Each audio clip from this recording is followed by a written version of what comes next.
Wabarakatuh. Selamat pagi dan salam sejahtera untuk kita semua. Syukur alhamdulillah, senantiasa kita panjatkan kehadirat Allah Subhanahu wa taala, di mana pada pagi hari ini kita semua diberikan kesehatan untuk berkumpul di tempat ini dalam rangka sosialisasi tentang penerapan budaya positif yang akan dibawakan oleh Ibu Jumiati SPD MPD, salah satu CGP Angkatan ke-6 Kabupaten Sidrap.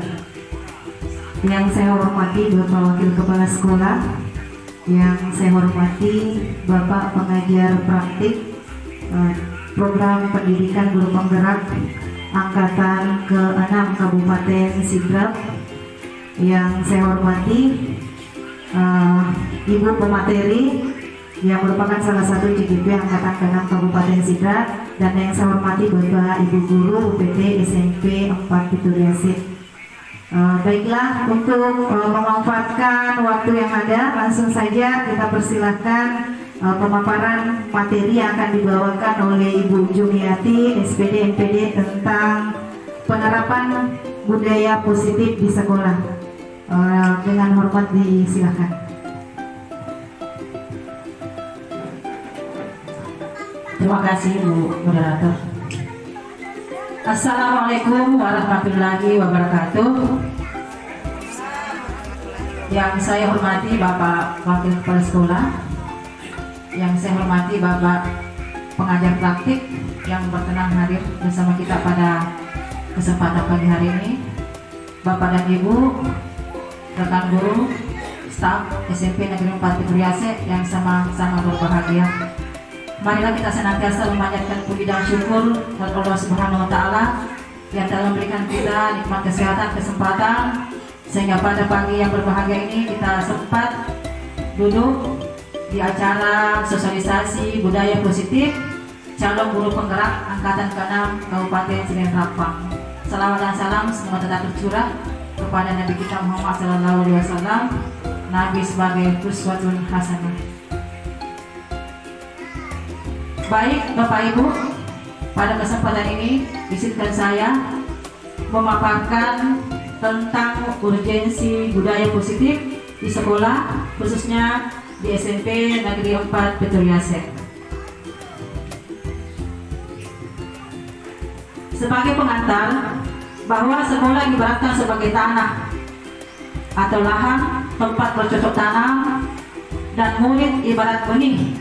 Guru ibarat petani hanya bisa membentuk tumbuh benih dan merawatnya, sehingga guru harus mengusahakan sekolah jadi lingkungan yang menyenangkan, menjaga dan melindungi murid dari hal-hal yang tidak baik.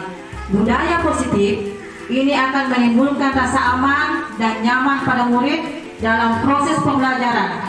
Budaya positif juga dapat mendorong murid dalam melakukan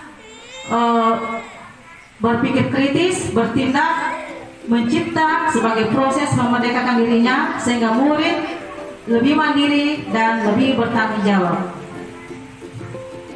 Bapak Ibu guru hebat, sebagai pamong kita wajib menuntun murid dalam belajar. Seperti tadi yang diutarakan di awal, Bapak kita ini sebagai petani, ya kita hanya bisa membuat benih itu tumbuh subur sehingga nantinya dia bisa bermanfaat. Ya, itulah pentingnya kita sebagai guru harus menjadi inisiator dalam mewujudkan budaya positif di sekolah yang berpihak pada murid. Mengapa budaya positif di sekolah perlu diwujudkan? Kita tentunya perlu menjawab pertanyaan ini sebagai awal dalam memahami konsep budaya positif di sekolah. Untuk memahami urgensi dari budaya positif di sekolah, kita saksikan tayangan video berikut.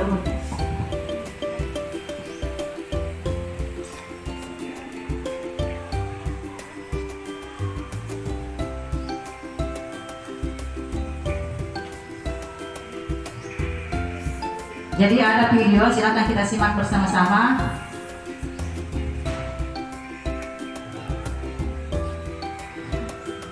Ya, ini ya gambarannya, penerapan budaya positif di sekolah. Calon guru penggerak. Video ini akan menampilkan dua sekolah dengan budaya sekolah yang berbeda. Perhatikan perilaku guru dan murid di kedua sekolah tersebut. Silakan menonton dan merefleksikannya. Pagi anak-anak, besok sekolah kita akan mengadakan lomba kebersihan. Kita harus jadi juaranya ya. Besok kalian harus membawa semua alat kebersihan. Paham anak-anak? Aku duluan yang pegang sapunya. Aku yang pakai dong berarti. Ih, aku kan juga mau pakai supaya dapat pujian bu guru. Baik, Anda telah menyaksikan video budaya sekolah di sekolah A. Nah, sekarang Anda akan mengamati bagaimana budaya sekolah B. Amati perilaku guru dan murid di sekolah B. Selamat menyaksikan. Selamat pagi anak-anak. Agenda belajar kita pagi ini kita akan keliling sekolah. Tugas kalian adalah mengamati kebersihan lingkungan di sekolah kita ya. Nanti sampaikan satu persatu di kelas.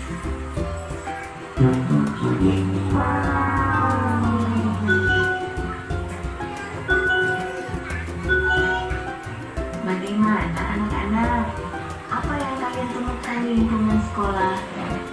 Ternyata sekolah kita kotor ya Bu. Bersampah. Bagaimana ya solusinya? Bagaimana bila kita melakukan pada waktu saja? Jangan sampah di jalan, buang sampah itu di tong sampah. Oh iya, makasih udah diingetin ya. Anda telah menyaksikan video budaya sekolah A dan B. Bagaimana? Apa yang Anda rasakan dan pikirkan dari kedua video tersebut? Perilaku guru dan murid seperti apa yang Anda tangkap dari kedua budaya sekolah?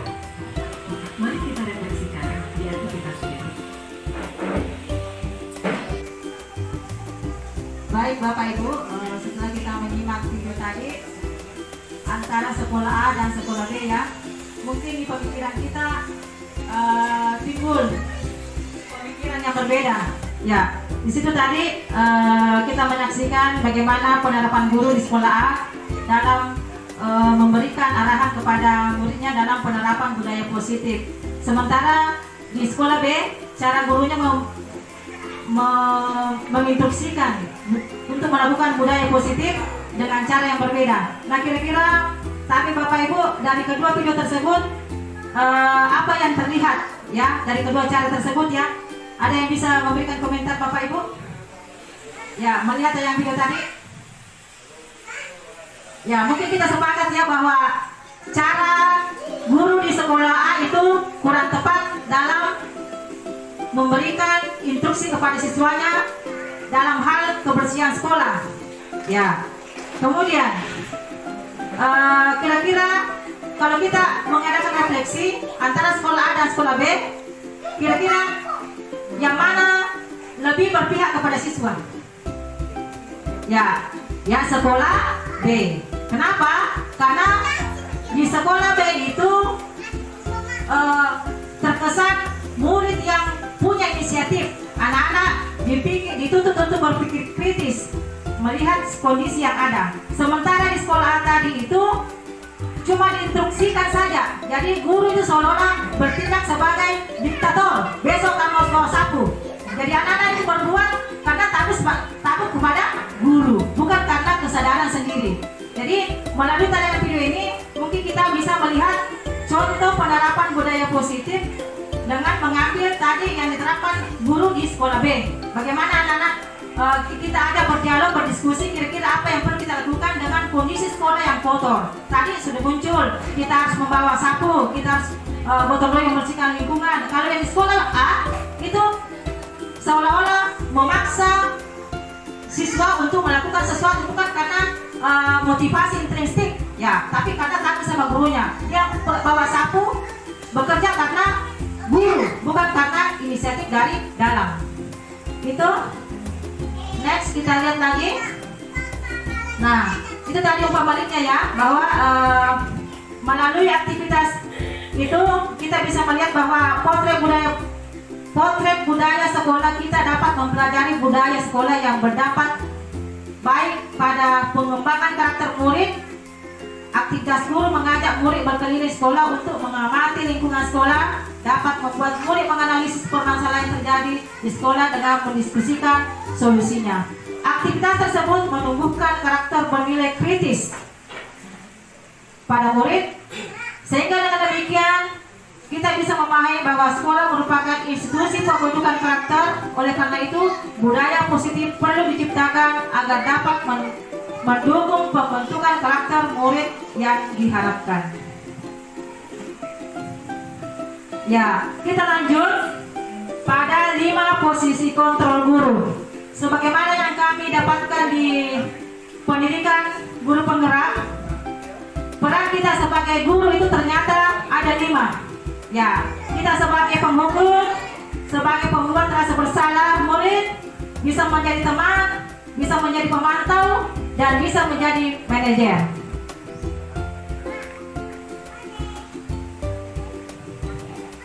Ya, posisi kontrol guru seperti apa yang biasa kita praktekkan di sekolah. Jadi sebentar akan ada video lagi yang kita bisa lihat bersama-sama. Di situ yang kelima tadi posisi kontrol yang ada kira-kira kalau kita merefleksikan ke diri kita, yang mana di situ dominan pada diri, apakah sebagai penghukum, apakah sebagai pembuat rasa bersalah, apakah sebagai teman, apakah sebagai pemantau, atau apakah sebagai manajer. Nah, bisa kita lihat lagi video berikut.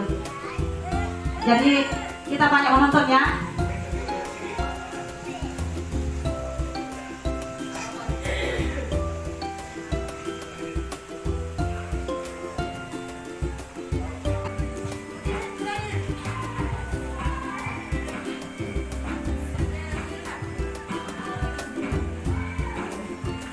Halo, Bapak Ibu Guru calon guru penggerak. Video ini akan menampilkan 5 adegan interaksi guru dan murid. Silakan menonton dan merefleksikannya.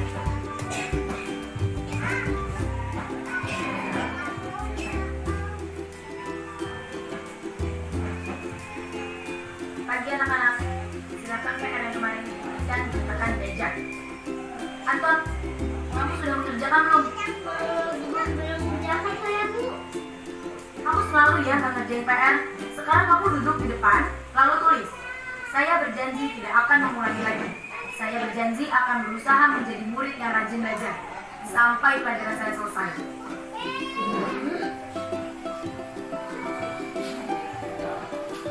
Pagi anak-anak, hari ini ada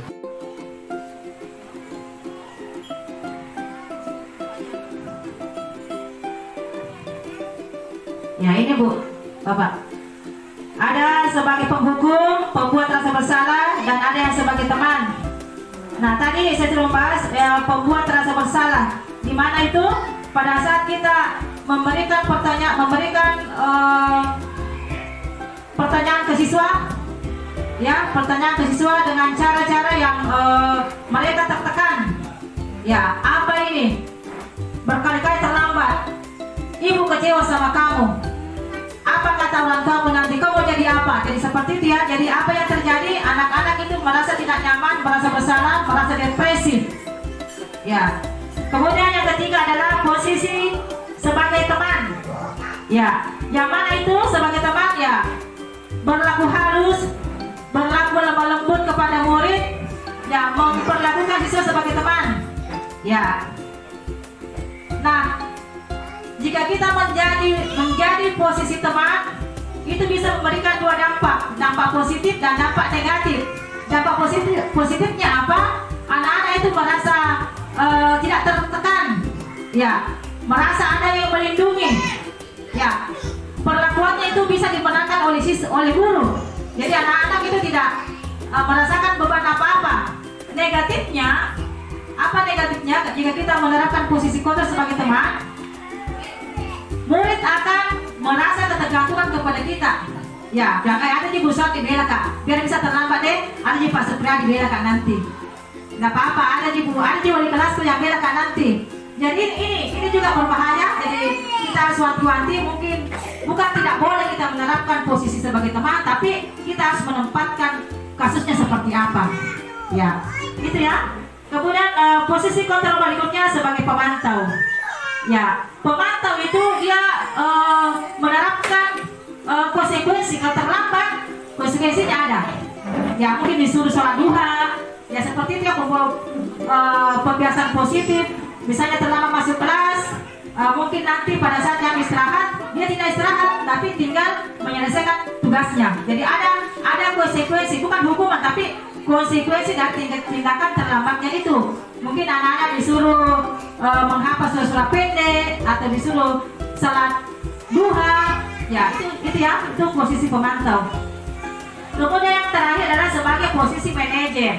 Ya, di antara kelima posisi kota tadi, yang paling efektif kita terapkan adalah sebagai posisi manajer. Jadi kita harus senantiasa berusaha menjadi posisi manajer. Manajer yang seperti apa itu? Ya, di sini guru berbuat sesuatu bersama dengan murid, mempersilahkan murid mempertanggungjawabkan perilakunya, mendukung murid agar dapat menemukan solusi atas permasalahannya sendiri. Murid diajak untuk menganalisis kebutuhan dirinya maupun kebutuhan orang lain. Nah, di sini kalau yang kemarin itu kami CGP yang di sini sudah membuat menyelesaikan kasus dengan menggunakan segitiga restitusi dengan memposisikan diri kami sebagai manajer. Ya, ada dalam video, misalnya ada videonya pas kemarin itu bagaimana menangani siswa yang terlambat. Kemudian saya juga di kelas menangani patur. Jadi pada saat patur terlambat datang ke sekolah, guru melakukan 3 langkah. Apa itu? Yang pertama, menstabilkan identitas. Kita bertanya baik-baik ke siswa, kenapa kita lambat, nak? Nah, siswa akan memberikan alasannya. Ya, setelah guru melakukan identitas, menstabilkan identitas, langkah kedua adalah bagaimana dia memvalidasi tindakan yang salah. Tindakannya patut tadi itu ada salah. Nah, kita tawarkan, kira-kira bagaimana kamu memperbaiki kesalahan ini. Ya, kita menawarkan ke siswa bahwa apa tindakan tanah untuk memperbaiki kesalahan ini. Mungkin responnya siswa, saya akan menyetel alarm HP saya, Bu. Saya akan menyuruh ibu saya membangunkan saya lebih awal. Ya, di situ akan muncul solusi dari siswa. Jadi bukan guru yang menawarkan kamu harus bangun, kamu harus menyetel alarm HP, bukan. Tapi solusi itu dipilih oleh siswa. Dari situ akan muncul motivasi intrinsik dari dalam bahwa saya harus begini, karena itu tadi solusi yang dia ungkap ke guru. Kemudian yang ketiga adalah bagaimana kita menanyakan keyakinan ke siswa. Bisa tidak? Bisa tidak besok kamu tidak terlambat lagi? Bagaimana kau menghargai dirimu? Ya, menjadi teladan bagi dirinya. Di situ menawarkan solusi-solusi yang berpihak kepada murid. Dia menjadi sebagai posisi manajer. Ya, kemudian di sini ya, dalam aksi nyata, saya sudah melakukan penanganan kasus ya, menggunakan posisi kontrol sebagai manajer dengan menggunakan segitiga restitusi, kasus murid yang terlambat dan kasus pembulian di sekolah. Ya, saya videonya tidak bisa ditampilkan ya. Ya, karena ada di sini di slide 1 ini. Ya, bisa kita barangkali kalau saya hanya menyediakan video ini Bapak Ibu ya. Atau kita saja untuk lebih jelasnya bisa diakses di YouTube ya. Jadi kami juga mengharap dukungan dari Bapak Ibu agar aksi kami bisa disaksikan di YouTube ya. Karena semua tugas-tugas yang masih di LMS harus diupload dulu di YouTube. Jadi kita ini istilahnya jadi YouTuber dadakan ya. Meskipun segala keterbatasan kami harus bisa. Video-video kami itu kasihan masih kita minta tapi apa boleh buat, itu tuntutan dari LMS, harus bisa. Kita lanjut saja berikutnya untuk video, bisa ya di medsos, bisa juga di Facebook, biasa juga saya share di grup itu.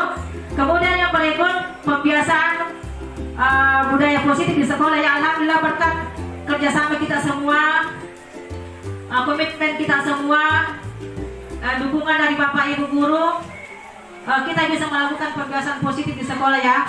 Ya, antara lain pada saat apel pagi ya, kita sering menyelipkan itu bagaimana anak-anak tertanam yang namanya nilai-nilai yang terdapat dalam profil pelajar Pancasila. Di situ ada menyanyikan lagu profil pelajar Pancasila sebelum kegiatan amanah. Ya. Kemudian yang kedua, ya ada juga setiap hari Senin kita melakukan ini, bagaimana kita melakukan silaturahmi. Ya, kita melakukan silaturahim guru dengan guru, kemudian guru dengan siswa. Ya, supaya terjalin hubungan yang lebih akrab, tidak ada dendam. Mungkin kita pernah marah-marah kepada siswa kita pada minggu kemarin, di hari ini lebur, kita kembali ceria, kita kembali bersemangat, tidak ada lagi dendam di antara kita. Kita bisa memotivasi murid kita bahwa Anda bisa berbuat lebih baik daripada kemarin. Kemudian pembiasaan bersih-bersih tentunya, alhamdulillah Bapak Ibu, guru piket, kita semua, kita melihat masing-masing sekolah kita ya sudah bisa, anak-anak bisa bertanggung jawab secara mandiri, bisa melakukan pembersihan setiap pagi sebelum apel dan sebelum upacara. Itu berkat kerjasama kita semua dalam menerapkan budaya positif di sekolah. Kemudian yang berikut, pembahasan positif berikutnya, ya seperti tampak dalam gambar, ya ada yang mengaji literasi Al-Quran ya. Ini biasanya kita terapkan kepada mereka yang tidak ikut upacara atau terlambat. Bagaimana kita memberikan ya pembinaan kepada mereka ya dengan cara apakah dia menyetor surah PT atau disuruh mengaji 1-2 ayat. Kemudian yang selanjutnya adalah sholat duha. Ini sholat duha bukan cuma bagi siswa yang melanggar, tapi semua siswa ya sudah diberikan jadwal itu, kelas 91 hari Senin, kelas 92 hari Selasa dan seterusnya. Itu tidak menutup kemungkinan kalau ada siswa yang mau melakukan sholat duha, dipersilahkan. Itu kenapa? Karena yang penting itu adalah bagaimana membangun karakter. Jadi sesuai dengan filosofis pemikiran Ki Hajar Dewantara bahwa yang sebenarnya yang utama dalam proses menuntut pembelajaran itu bagaimana membangun karakter. Karena yang namanya kemampuan itu didiklah anak sesuai dengan kodratnya. Jangan dipaksakan anak-anak. Kalau memang anak-anak tidak bisa bahasa Inggris, kenapa kita mesti paksakan? Seperti tadi yang diungkap oleh Pak Asad bahwa diberikan pembelajaran yang berpihak kepada murid. Ya seperti itu. Jadi pembiasaan sholat duha, bagaimana kita memberikan motivasi kepada siswa kita. Kalau ada yang mau melakukan sholat duha, silahkan. Ya. Kemudian yang berikut adalah bagaimana kita menuntun anak-anak untuk kegiatan mandiri. Bagaimana dia bisa menjadi pemimpin berani, seperti yang tampak dalam gambar Fatur ya. Fatur di sini, kalau kita melihat kesalahan Fatur itu kita mungkin sepakat mengecewakan ya. Tapi kita tak boleh mencari bahwa Fatur dia punya potensi ya. Saya mendalami itu anak, dia punya potensi yang terpendam. Bagaimana kita mewujudkan potensi positif yang ada sama Fatur, sehingga itu yang negatifnya tenggelam. Ya, itu. Saya kira masih banyak permasalahan yang kita ada di sekolah ya. Butuh komitmen bersama, dan butuh kerjasama. Misalnya Bapak Kepala Sekolah, tali sarah. Ya kalau dia tambah Pak Guru, minimal ada kerjasama dengan Bapak Ibu Guru seperti yang kita lakukan, bahwa diarahkan ke kelas bahasa Inggris. Kita cari dia, ya pun ini siapa dari pertama kan kita sudah berusaha. Tapi alhamdulillah kejadian kemarin, kalau ada siswa yang tidak masuk belajar, berkat kerjasama kita semua, anak-anak sudah bisa masuk ya, karena diarahkan oleh guru lain. Jadi dalam intinya, dalam penerapan budaya positif di sekolah itu tidak boleh jalan sendiri. Dan impossible kalau kita sendiri. Jadi butuh komitmen, butuh dari dukungan kepala sekolah, butuh dari rekan-rekan guru, butuh dari siswa, dari peserta didik yang utama. Butuh kolaborasi ya. Kemudian harus berkelanjutan. Tidak boleh hari ini saja kita tegas, besok tidak lagi. Jadi butuh komitmen, butuh kerjasama dan harus berkelanjutan. Kemudian terkait dalam melakukan prakarsa perubahan melalui pendekatan inquiry apresiatif tahapan kerja. Jadi kami selaku calon guru penggerak itu juga melakukan aksi perubahan di sekolah. Ya, itu ada di modul 1.3. Jadi saya sebagai CGP Angkatan 6 berusaha melakukan aksi perubahan yang mana itu dengan pembuatan English Garden. Ya, tiba-tiba macam di Padang lagi simpan dan naik, si Patung Pusat simpan dan naik. Ya, itu salah satu aksi kita untuk melakukan perubahan, prakarsa perubahan. Ya, meskipun tantangannya berat, tapi alhamdulillah berkat kerjasama, dukungan dari Bapak Ibu, kerjasama dengan semua siswa, kita bisa mewujudkan prakarsa perubahan itu. Nah, apa tujuan saya di sini membuat prakarsa perubahan? Yang pertama adalah bagaimana menanamkan sikap gotong royong, sikap kerja keras, dan sikap kolaborasi. Kenapa saya tidak mau melibatkan anak-anak wali saya saja kelas 91? Tidak bisa jalan. Namanya prakarsa perubahan, semua stakeholder sekolah harus terlibat, termasuk dukungan dari kepala sekolah. Dekan dukungan kepala sekolah, namun mega jama tidak bisa jalan. Tidak ada dukungan dari wali murid. Ini adalah kejadian. Tapi alhamdulillah Bu, semua kelas 7, kelas 8, kelas 9 semua dilibatkan, termasuk wali kelasnya. Ibu Neni kemarin bimbing dia anak guru nama tenang Cangoreng. Alhamdulillah jadi videonya terbantu. Itu yang kita harapkan. Kita mau berkolaborasi terus, berkolaborasi. Inggris karena di sana itu bukan punya saya, tapi kita semua terlibat di dalamnya. Ya, bagaimana kita membuat suatu prakarsa perubahan yang melibatkan semua orang, kita bisa berkolaborasi. Meskipun kemarin ada kejadian yang sempat saya shock ya Pak Menteri, saya sempat merasa bersalah itu waktu hujan, lumpurnya mengalir ke kelas tak. Ya, tapi itu saya kira itu faktor alam itu.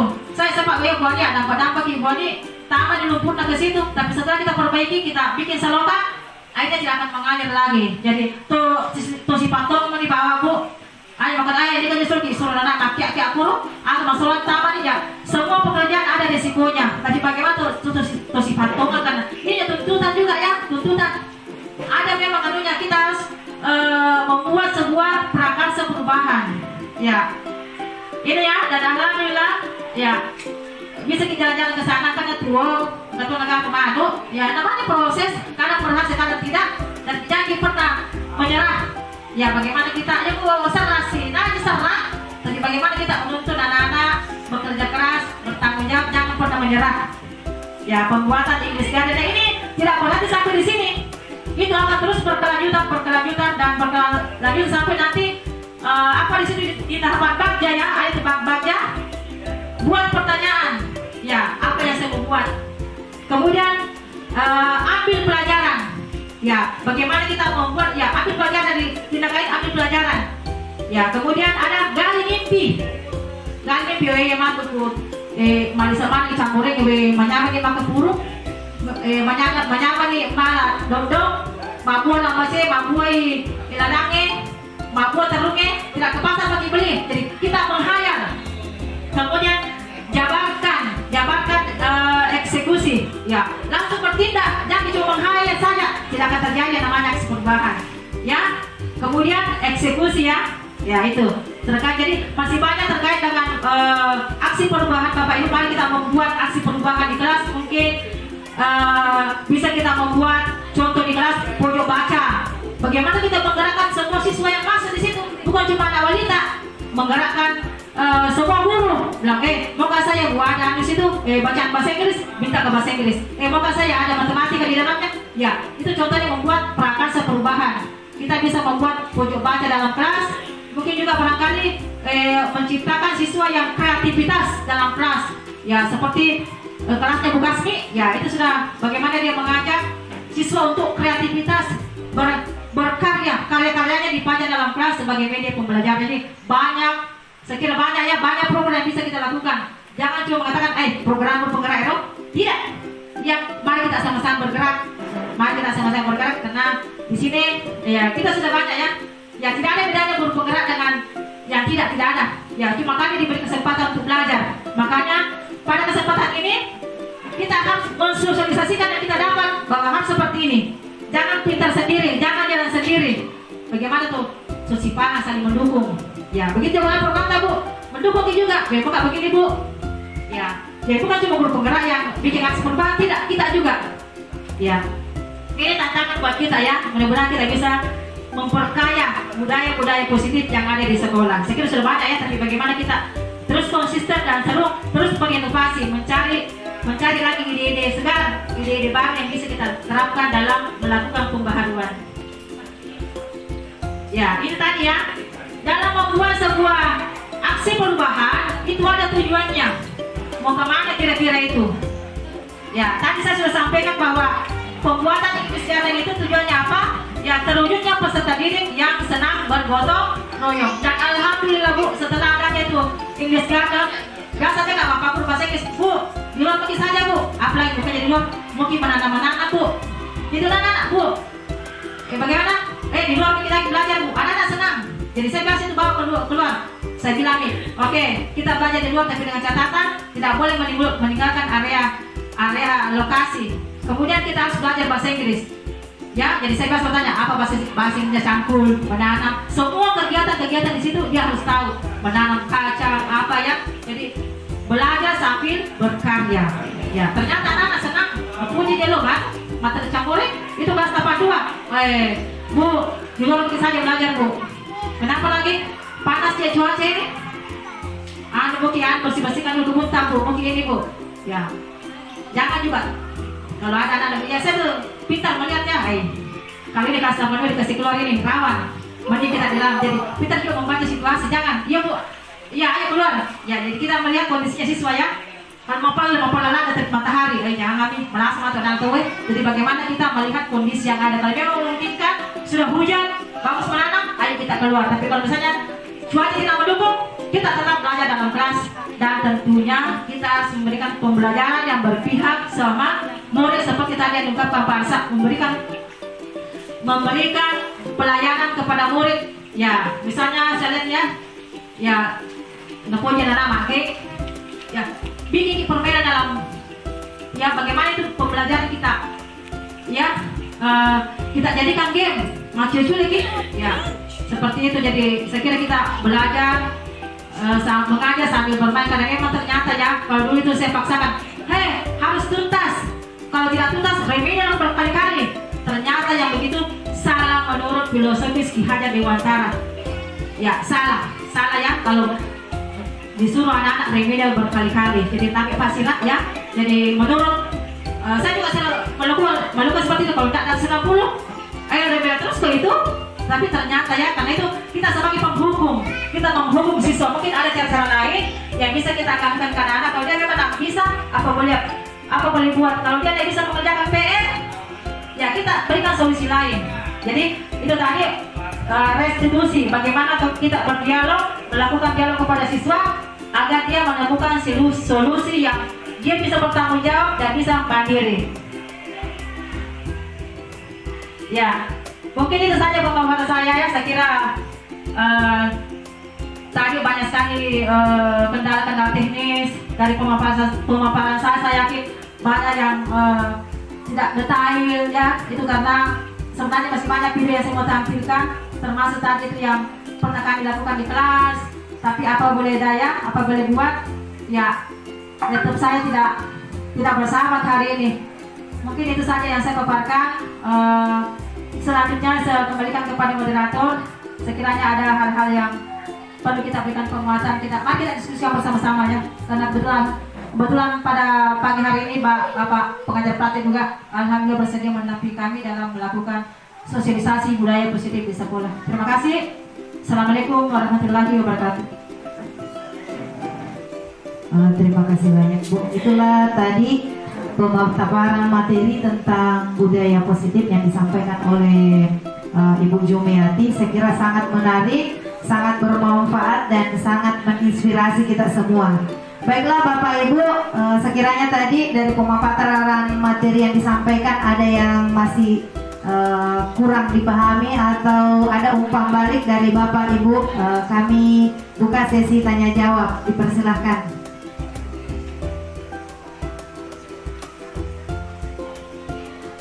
Silakan yang mau bertanya seputar bagaimana tadi penerapan budaya positif, dipersilakan.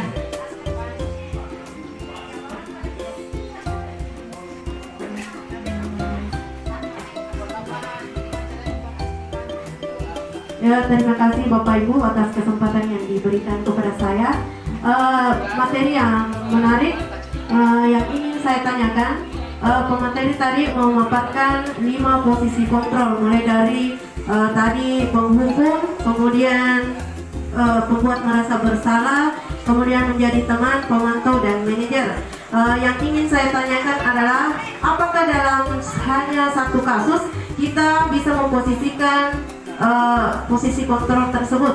Apakah hanya yang bisa dilakukan posisi kontrolnya hanya satu digunakan, atau bisa lebih dari misalnya posisi dalam satu kasus? Terima kasih. Assalamualaikum warahmatullahi wabarakatuh. Oke, pertanyaan yang sangat bagus ya. Bagaimana menerapkan posisi kontrol? Apakah hanya satu atau bisa lebih dari satu dalam penerapannya? Saya kira langsung saja ya kita berikan kesempatan pada materi. Terima kasih Bu atas pertanyaannya, ini pertanyaan yang luar biasa. Ya, baik, saya akan mencoba menjawab. Apakah dalam menangani sebuah kasus itu kita bisa menerapkan satu saja posisi kontrol atau bisa lebih? Seperti itu barangkali Bu ya. Ya, oke. Menurut pemahaman saya, kita bisa melakukan posisi kontrol itu lebih dari satu. Kita bisa menjadi sebagai manajer, bisa juga sebagai pemantau. Yang dianjurkan dalam penanganan kasus itu, yang direkomendasikan itu menjadi posisi pemantau dan manajer.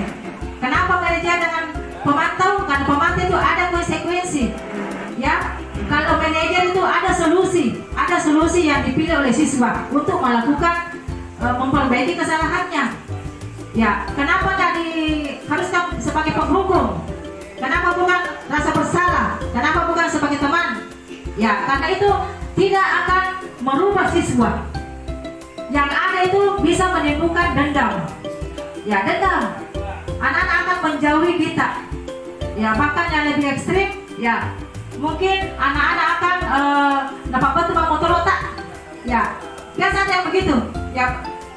Ya itu karena dendam yang begitu mendalam. Jadi kita dalam penanganan kasus, kalau saya secara pribadi sebagai teman juga, ya sebagai teman kita bisa PCP nak aja makro nak mana kalau saya di pemangku corona kecewa kak sedih. Kalau saya kita bisa mengambil sebagai posisi teman, pemantau, dan sebagai manajer.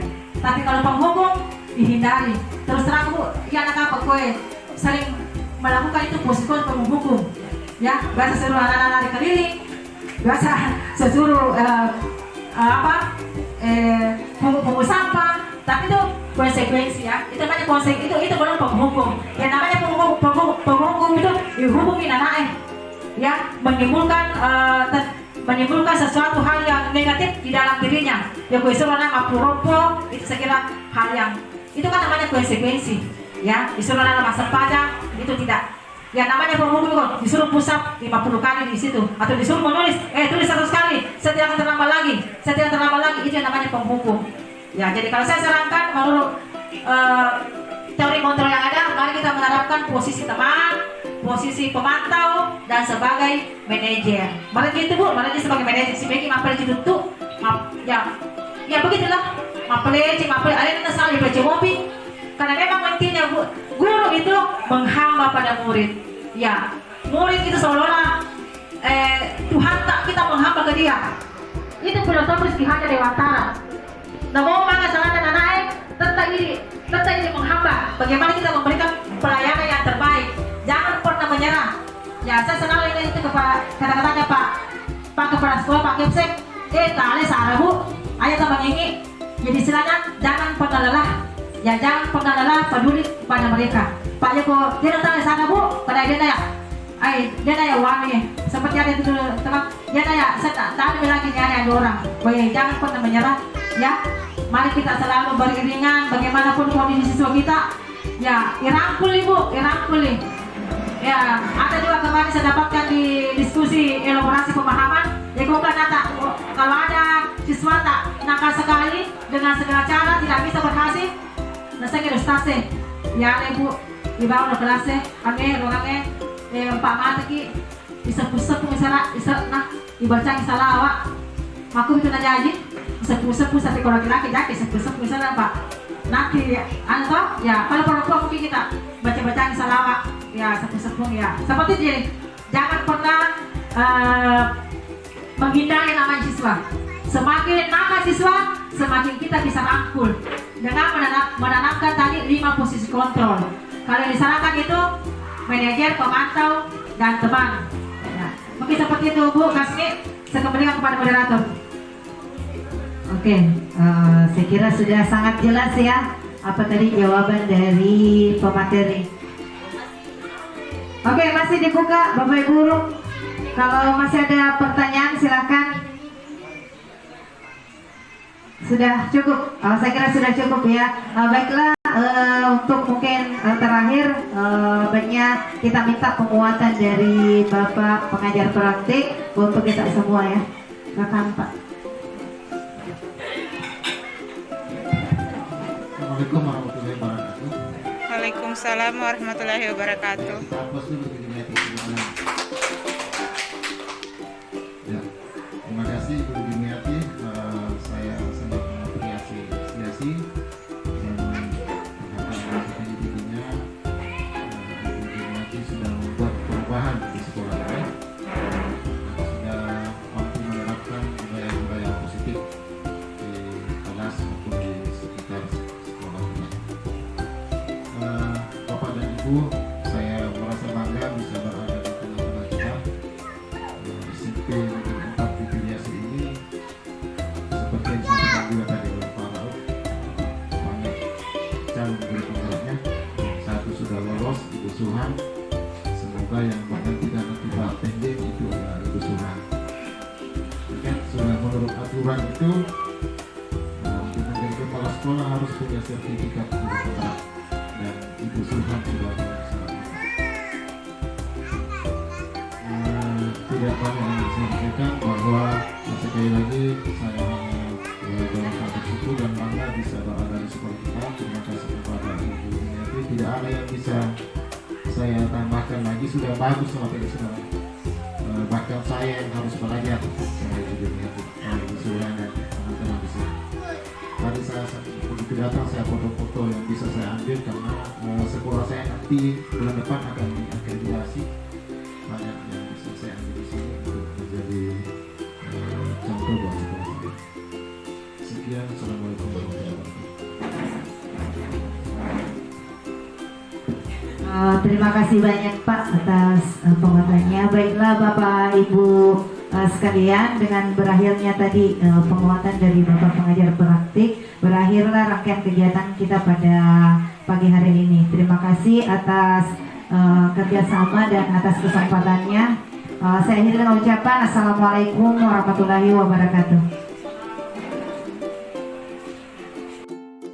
Assalamualaikum warahmatullahi wabarakatuh. Perkenalkan, nama saya Smiranda dari kelas 91. Saya akan memberikan testimoni terkait aksi nyata yang telah dibuat oleh Ibu Jumiati. Ibu Jumiati adalah guru bahasa Inggris dan wali kelas 91. Kami bersama-sama sudah membuat keyakinan di kelas dan aksi perubahan di sekolah dengan berkolaborasi dengan murid lain, salah satunya pembuatan English Garden. Dengan adanya aksi perubahan yang diprakorsi Ibu Jumiati membuat kami termotivasi untuk merasa senang, bergotong royong, berkolaborasi dengan murid lain dalam menciptakan budaya positif di sekolah. Selain itu, melalui program keyakinan kelas kami bugar, nilai-nilai positif yaitu bagaimana menghargai diri sendiri dan orang lain, bertanggung jawab dan menjadi teladan. Sekian dan terima kasih.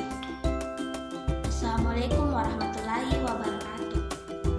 Assalamualaikum warahmatullahi wabarakatuh. Perkenalkan, nama saya Nur Indasari dari kelas 92. Pada kesempatan kali ini saya akan memberikan testimoni terkait dengan aksi nyata yang dilakukan oleh Ibu Jumiati. Ibu Jumiati adalah guru bahasa Inggris kami. Beliau telah mengajak kami untuk membuat prakarsa perubahan melalui pembuatan English Garden. Dalam program tersebut, kami merasa sangat senang karena kami dapat belajar sambil berkarya. Selain itu, kami juga dapat berkolaborasi dengan orang lain dan menumbuhkan semangat gotong royong. Sekian dari saya. Wassalamualaikum warahmatullahi wabarakatuh. Assalamualaikum warahmatullahi wabarakatuh. Perkenalkan, nama saya Mas Ula, guru matematika di SMP 4 Pituriase. Saya selaku rekan kerja dari Ibu Juniati, calon guru penggerak angkatan ke-6. Saya memberikan apresiasi yang tinggi kepada Ibu Juniati terkait budaya positif yang telah diterapkan dengan membuat kesepakatan kelas dan aksi perubahan, yaitu pembuatan English Garden yang bertujuan untuk menumbuhkan semangat gotong royong kepada murid. Sukses selalu untuk Ibu Juniati. Assalamualaikum warahmatullahi wabarakatuh.